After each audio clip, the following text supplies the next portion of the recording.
This is One Sentence News, a daily podcast featuring 3 news stories with a sentence-long summary and 1 sentence of context apiece. I'm Colin Wright. This is a sponsored message.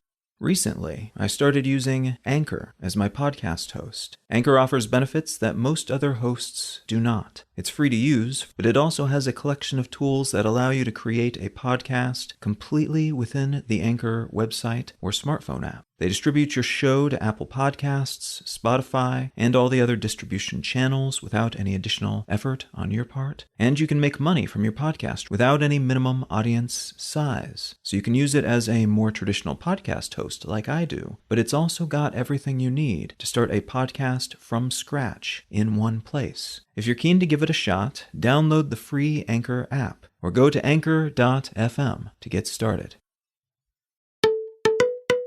It's Thursday, March 24th, 2022. Let's talk about the news. From BBC News, Russia-Ukraine War Summary. Chinese business people are reportedly being encouraged by the Chinese government to fill voids being left in Russia's economy by exiting Western entities. The announcement of new sanctions against Russia by the U.S. are expected today, and they're meant to reduce the amount of bypassing and sidestepping the Russian government is able to do around existing sanctions. Poland is reportedly expelling about 40 Russian diplomats. A NATO military official has said that up to 40,000 Russian troops have been killed, wounded, taken prisoner, or are missing in Ukraine, which, if true, would represent more than 1/5 of the total 190,000-person force they've deployed there. And NATO is planning to send more military units to Eastern European member nations as an act of solidarity and deterrence, and have said that they would come to Ukraine's aid if Russia used weapons of mass destruction in the conflict.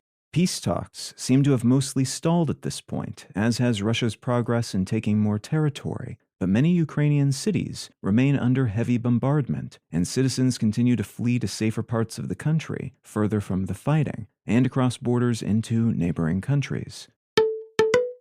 From MIT Technology Review, a locked-in man has been able to communicate in sentences by thought alone.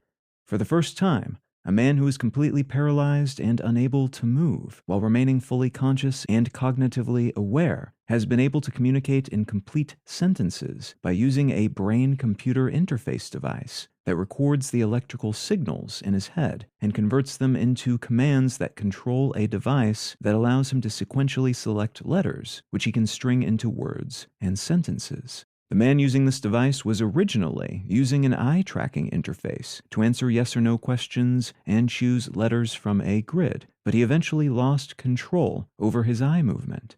This approach allows him to operate a similar apparatus using his brain activity to select objects instead of his eyes. And from the Associated Press, Trudeau reaches deal to keep his party in power till 2025. Canadian Prime Minister Justin Trudeau has announced that his Liberal Party has agreed to work with the New Democratic Party to stay in power until 2025.